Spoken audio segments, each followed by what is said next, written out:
இன்றே டவுன்லோட் செய்து உங்கள் ஃபேவரட் ஷோக்களை என்ஜாய் பண்ணுங்க.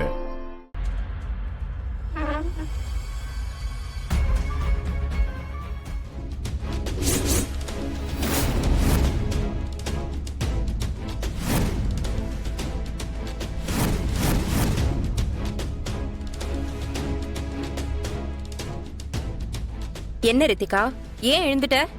நான் தான் இந்த வீட்டுக்கு முறையா வந்த மருமக. என்னால இவளுக்கு சரிசமமால உட்காந்து சாப்பிட முடியாது. நானும் எவ்வளவுதான் பொறுத்துக்கிறது, எல்லாம் ஒரு அளவுக்கு தான். ஏண்டி, அந்த வீட்டுல இருக்கும் போதுதான் உன் முகத்துல முழிச்சுக்கிட்டே வேற வழி இல்லாம தொல்லை அனுபவிச்சேன். இங்கேயும் என்ன டார்ச்சர் பண்றதுக்குனே வந்திருக்கியா?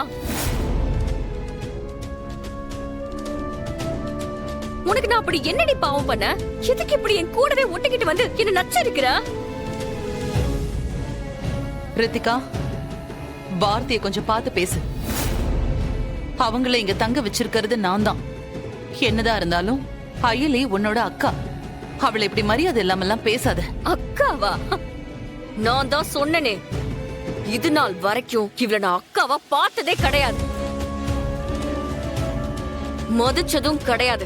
இதுக்கப்புறம் மதிக்கவும் போறதில்ல. உங்க வீட்ல நீ எப்படி வேணாலும் இருந்திருக்கலாம், ஆனா இந்த வீட்ல நீ உன்னை விட பெரியவங்களுக்கு மரியாதை கொடுத்துதான் ஆகணும். அப்படியெல்லாம் என்னால கொடுக்க முடியாது.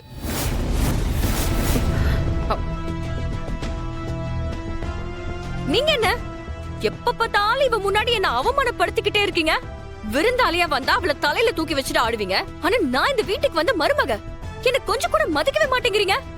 மரியாதையும் மதிப்பும் நாம நடந்துக்கிறத பார்த்து தானா வர வேண்டியது. ஓஹோ, முறையா தாலி கட்டிட்டு வந்த எனக்கு மரியாதை இருக்காது, ஆனா திருட்டுத்தனமா கல்யாணம் பண்ணிட்டு வந்த இவளுக்கு மரியாதை கொடுப்பீங்க, அப்படிதானே? எனக்கு அப்படி இருக்கணும்னு எந்த அவசியமும் இல்ல. எது சரியோ எது நியாயமோ அது பக்கம் நிக்கிறது தான் எனக்கு பிடிக்கும். ஓ அப்படியா? அப்போ முடிவா நான் ஒன்னு சொல்றேன். ஒண்ணு இந்த வீட்ல இவ இருக்கணும், இல்ல நான் இருக்கணும்.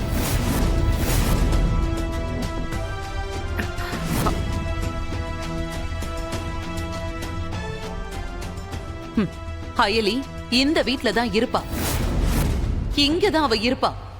இது என்னோட முடிவு.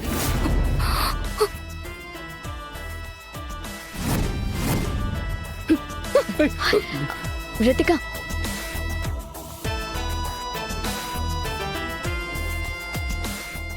ஏந்திரா, என்ன இருந்தாலும் ரித்திகா நம்ம வீட்டு பொண்ணு. இவளுக்கும் அவளுக்கும் தான் ஆகாதுன்னு தெரியும்ல. அப்படி இருக்கும்போது இவளுக்காக ரித்திகா கிட்ட நீ அப்படி பேசலாமா? இத பாருந்திரா, நீ இவங்களுக்கு ஹெல்ப் பண்றேன்னு சொல்றதுல ஒன்னும் தப்பு கிடையாது.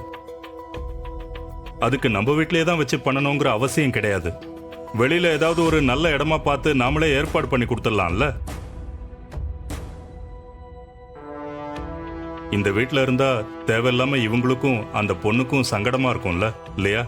இவங்க ரெண்டு பேரும் இந்த வீட்ல தான் இருப்பாங்க. இந்த முடிவை நான் யாருக்காகவும் எதுக்காகவும் மாத்திக்கிறதாவே இல்ல.